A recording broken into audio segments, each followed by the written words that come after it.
Are the Niners the best team in football? Eagles, Cowboys, does Philly need to stop tush pushing? And does Dak Prescott need a big game? Bigger than the Cowboys, bigger than the NFC East, bigger than this matchup and rivalry. This is a defining moment for Dak. Week 14, Football Nation, now. Nate Burleson, are we into the Christmas holiday spirit already, or are you like a hold on, we're like 15 days away and I don't even get any time off anyway? Nah, we into the holiday spirit. Yeah. You see this creepy looking Santa back here? You know what I'm saying? He's over there chilling. We're ready, man. Listen, my wife wanted to bring out the decorations shortly after Thanksgiving, and I was like, let the food digest first. But we're locked in. We got the lights outside. Right. Christmas tree is up. We're good to go. And you're good with all, like, you walk into the store and you're bombarded with the music, like you're good. You hum along, like you are festive. We are festive. I'm cool with Mariah Carey telling me what she wants for Christmas, all she wants for Christmas. I'd rather, enjoy the ODB remix, but I'm good with Mariah Carey singing her songs. Me and Mariah. Go back like baby and that's the fire. All right, this is supposed to be the time where we sort the contenders from the pretenders, but this issue's a mess, Nate Dogg. We have 12 teams at 6-6 and 7-5, muddying the waters at the bottom end of the playoff picture. 7 teams within 2 games of the top seed, the Philadelphia Eagles, who feel like they are reeling after a Week 13 beatdown at the hands of the 49ers, of course, leading into the marquee matchup with the Cowboys. Fun, frustrating, fulfilling, fair, forgiving, fake. I don't know why I'm using F words, but I was. Where does it land for you? Well, I know that the Philadelphia Eagles fans were using a different F word after this past weekend because that was, excuse my language, but it was an ass whooping. Now, the Eagles are still top contenders. Sometimes, as we say, you got to taste your own blood to hit a reset. But let's give credit where credit is due. The San Francisco 49ers are absolutely for real. But I love the teams that are muddying the waters. I love the teams that are creeping up slowly. I love the teams that have established themselves as really good teams in the NFL, but still are trying to fight for respect. The Lions come to mind. Like, right. If I would have told you as a Lions fan, your team would be 9-3 at this point in the season, you would say, deal, shake my hand, let's do it. But still, we're hesitant to give the Lions the credit that they deserve. The record speaks for itself. You're going to lose. This isn't the day and age where we're looking at the 72 Dolphins playing against, 12 teams or something like that.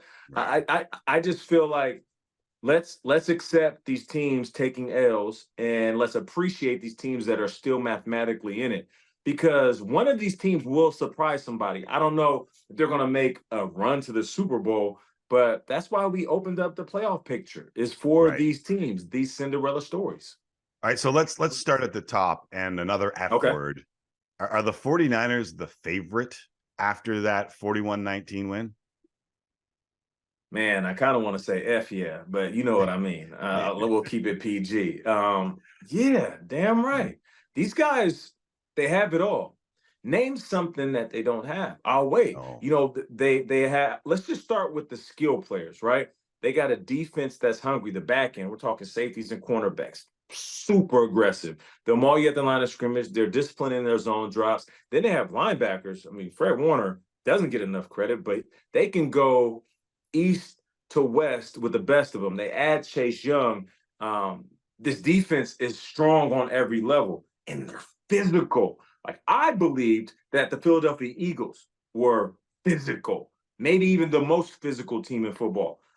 The 49ers went there on their home field, which is one of the most difficult places to play, and just out-toughed them. Now, offensively, this is why they're so dangerous. Let's start up top with their quarterback. Brock Purdy makes great decisions with the ball. He had the yips for that 3-game slide, and for the first time, he was feeling the wrath of teams figuring out who you are. All right, kid, we're not going to call you Mr. Irrelevant. We've already seen enough film. And he had to refocus. The bye did him right.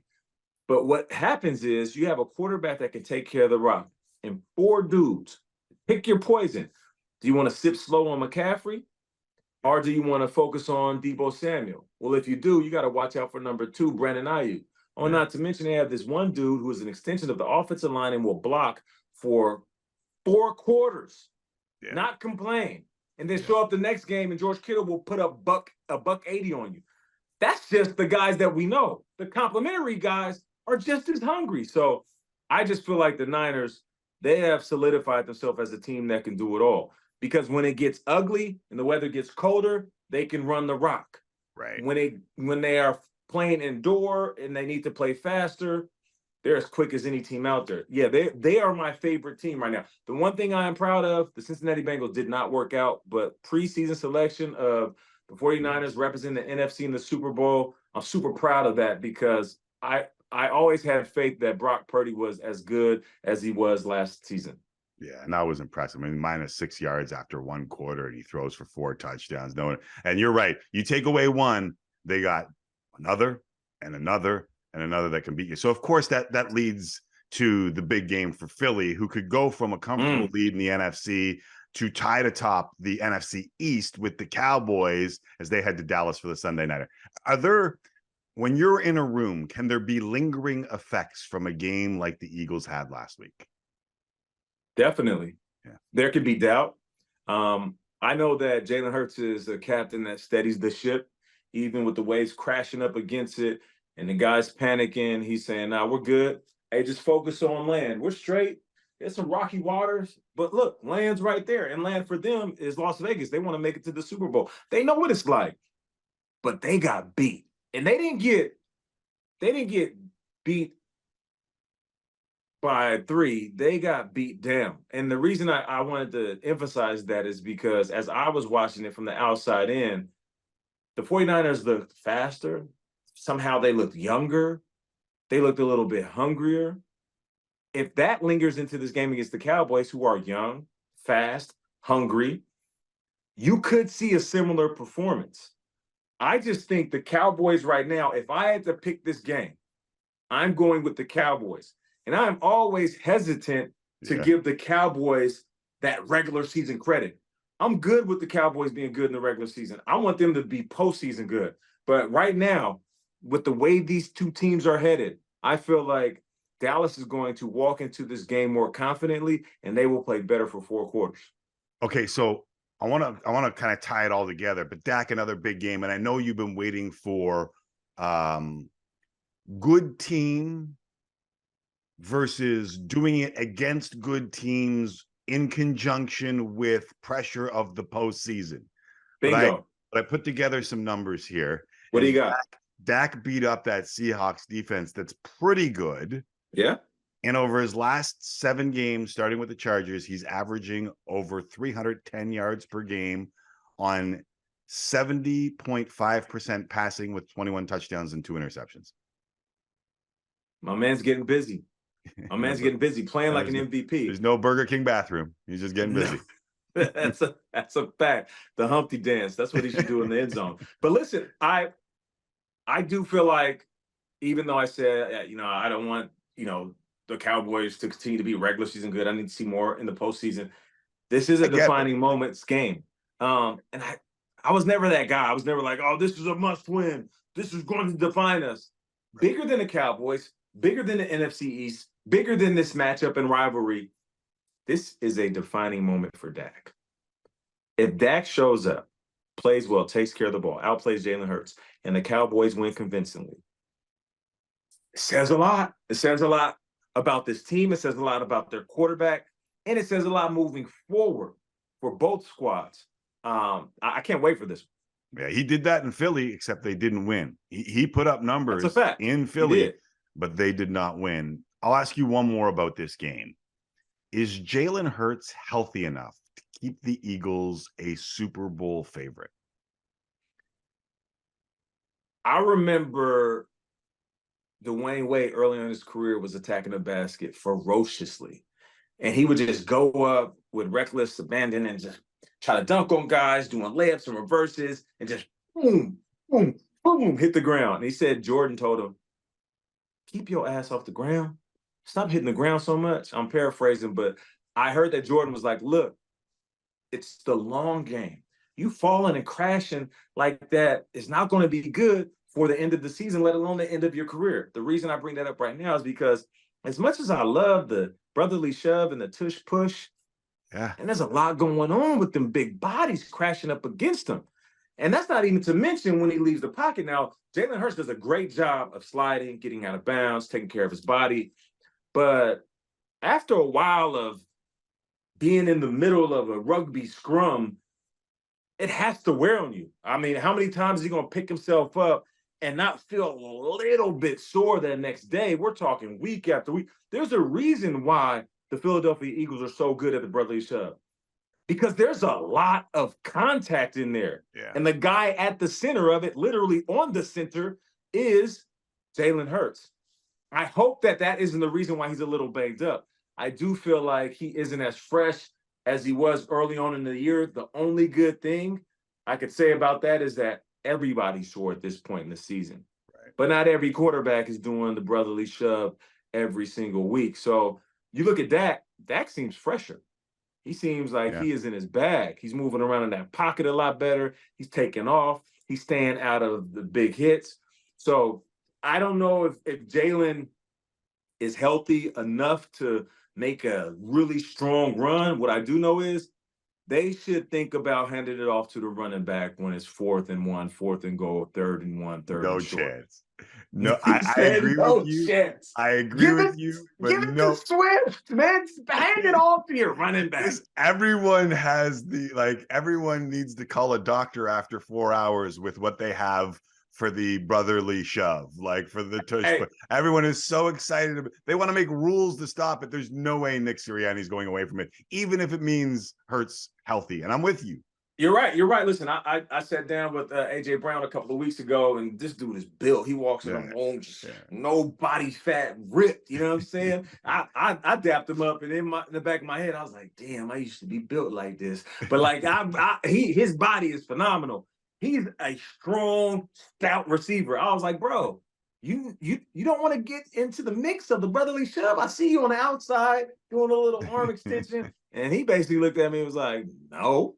I don't want no part in there. He's like, man, you know what goes on in that brotherly shove? Them dudes is hitting. And so that just goes to show you that a strong built receiver like AJ Brown is like, I don't want any part of that. And Jaylen Herz is doing that game after game after game. Yeah. I've talked to several former players about what goes on in those piles. We need another podcast to do that. Yeah, we're gonna need a whole different podcast, man. It gets crazy, bro. It gets crazy down there. It's like taxi cab confession. All right, so it is. So Hertz is the perfect segue. As you mentioned, everyone's playing Hurt like at quarterback. I mean, I'm watching Jake Browning, CJ Beathard duke it out, huge game Monday Night Football, and I start to think about all the rules that we changed to protect quarterbacks, and they're still getting hurt at a ridiculous pace. At last count, I had 6 season enders. I think the number right now is at 11 dudes who started at backup, now starting, 7 because of injuries, depending on some questionables. It could be to 9 by Sunday. I don't even want to bring up what the over-under was expected on Thursday Night Football between Trubisky and Zappi. We talked CMC, Tyreek Hill for MVP last week. Does this league have a problem at the quarterback spot? No, there's no problem. It's just the game. It happens. It's inevitable. I don't care if they change the turf, change the rules, change the cleats if you have to. I don't care if you make it 7-on-7, flag football. Guys are still going to get hurt. You can't run around and be big, be as strong, move so fast like these guys are moving without these injuries happening. Okay, so I agree with you, but I saw someone write, and this like pissed me off. There are not 32 good quarterbacks in the NFL. Like, I watch enough CFL and NCAA to say that's horse bleep. Like, I know Tom Brady lost his job at Michigan and was a 6th-round pick. I know Joe Montana was the last pick of the 3rd round. Jack Thompson went 3rd overall. Your homie, Phil Simms, went 7th. My point is, like, coaching, situation, confidence, trial and error has to play a bigger role in all of this than the experts want to let on. Otherwise, every 1st-round pick, every 1st overall pick would be a star, and that's not the case. Like, we have to develop more guys and let them try and fail. Yeah, no, you're right about that. You are absolutely spot on, Tim. But I will say this: there will be a shift that happens over the next 5 to 6 years, maybe sooner. The development of these quarterbacks has improved tremendously. These guys that we're seeing in college, the reason college football is so entertaining, these quarterbacks are damn good. And I'm taking these words directly from Phil Simms, who is my resident like football junkie when it comes to the quarterback position. Right. And he told me, he's like, Nate, over the next few years, you are going to see more quarterbacks taken in the first and later rounds that will play right away, because they are so fine-tuned. By the time they get to high school, they are running a pro offense. By the time they Let get to them college, do that. Let Trubisky try, agree. So let Kenny Pickett try it. I agree with you. They all come in, they're better suited to play the game. And then you get in there and Bryce Young, you're like, let's not put him in a tough spot. They allow them to get in the kitchen, but they don't allow them to fill the fire. Like, let them cook. And it's going to look ugly. Like we talked about it over the last couple of weeks. Some of the greatest quarterbacks started off their careers terribly. But nowadays, we're trying to protect the player, protect his mind state. I feel like you have to let these guys go out there and figure it out and let it fly. On top of that, forget about the quarterback. If you're a wide receiver and you're playing with this young QB and the coach isn't allowing him to throw the ball down the field, you're just nickel and diming. I'm sitting back like, bro, you're wasting prime years and prime routes. I'm trying to get a new contract and I'm catching hitches and slants for 4 quarters. Nah, bro, let's stretch the field. So I feel you on that. You're spot on. All right. So we want people to write in and give us questions. And Big Nickel Girl Dad, that's Sudbury, Ontario, wrote in. We want more folks writing in. So please do it. He brings up Nathan. I saw that. I retweeted it, man. I was ready. I know. You were there for me. You were there for us. So Nathan Rourke's a backup in Jacksonville. He absolutely tore up the CFL last year. 10 games less because he got hurt in one of them. He threw for 3,300 yards, 25 touchdowns, 10 interceptions, 79% completion rate. My guy rushed for 7 more touchdowns. He was on pace to break all of Doug Flutie's records. So the Canadians are kind of pulling for him. What does it take to make that next step from practice roster to actually getting a chance? It's going to take a little luck. It's going to take one of the coaches in the building to stand up on the table in that team meeting and say, put this guy in. The last thing, and this is the most important thing, it's going to take you to actually cook in the practice that simulates the actual number one offense. So because oftentimes when these third stringers are there, these even second stringers and practice squad guys, they're running the opposing team's offense every week. So you have no idea as a coach if they can successfully run your offense. So now with the potential injury, you'll get those reps at practice. And I'll tell you what, with that athleticism, Nathan has a shot, because any quarterback that is a backup, the one thing that will always work for a coach is the fact that you have some athleticism. The last thing a coach wants to do is put in a young, inexperienced quarterback who might not have a grasp of the playbook like the starter, who is a sitting duck, a statuesque quarterback that when the play breaks down, they have to throw it away every time or take a hit. When you have a young guy that's athletic like Nathan, you can tell him, hey, listen, go through your progression. If you can't make it through 3 progressions, after 2, get the hell out of there and make a play with your legs. That could work. Right. Harry followed it up by asking, how worried should the Jags be about the Texans and Colts? Very. First of all, Gardner is out here doing his thing. I mean, come on. My man is out here planting seeds and they are blossoming on game day. The Minshew mania is back on. I chuckle because he's one of the guys that he doesn't care if you let him cook. He's going to cook regardless. He's gonna sling it. Yeah, you're not even. You didn't even invite him into the kitchen. He's coming in. You know what I mean? And he doesn't even say yes, chef after. It's not like the show The Bear. My man is just like making it. He's like, bro, who let you in the kitchen? That's Gardner. And then the Texans, I still believe they're one of the scariest teams. I don't know, man. There's something about that squad. If I had to pick a dark horse, I'm going with the Texans any day of the week. Okay, I got one more for you. We started at the top. Let's finish where Drake started at the bottom of the playoff picture. Which 6-6 team has the talent to get out of that log jam? Like, The Bills are going to KC this week. Are they the team that nobody wants to face in the postseason? We were early to the give Jordan Love some turning the corner credit, and I'll give you the 6-6 teams. There are the Bills, the Broncos, the Bengals, the Vikings, the Packers, the Falcons are a division leader, but 6-6, the Rams, and the Seahawks. Is there one or two that jump out that could kind of like, I don't want that team at all? Man, you can say no. My heart wants to say the Rams because of their recent Super Bowl victory, right? 3 in a row. Just get in the tournament, and you have an elite quarterback. Like let's just start with that. Like there's a lot of these teams you can talk about who they are and the bright spots, but how much of the house are you betting on the QB? Because that's what it comes down to. This isn't about the team being good. When they get in the tournament, what's going to happen? Really? It's about the QB. So I got the Rams because of Matt Stafford in that offense and who's calling the plays. The Bills, if they get in the tourney, I think they're the scariest team. I just think they dug themselves too big of a hole that it might be too little too late. But, bro, if they get in, they are going to be so pissed off because of how the season went. And they're just playing with complete house money. Nobody's talking about them. There's no MVP chance for Josh Allen collectively around the league. We're not talking about these guys being the #1 contender. The Bills are going. That will piss me off if I was in that locker room. And that type of anger could motivate them. Now, of course, they're still dealing with all the injuries they already had and some of the confidence issues and the up and down season.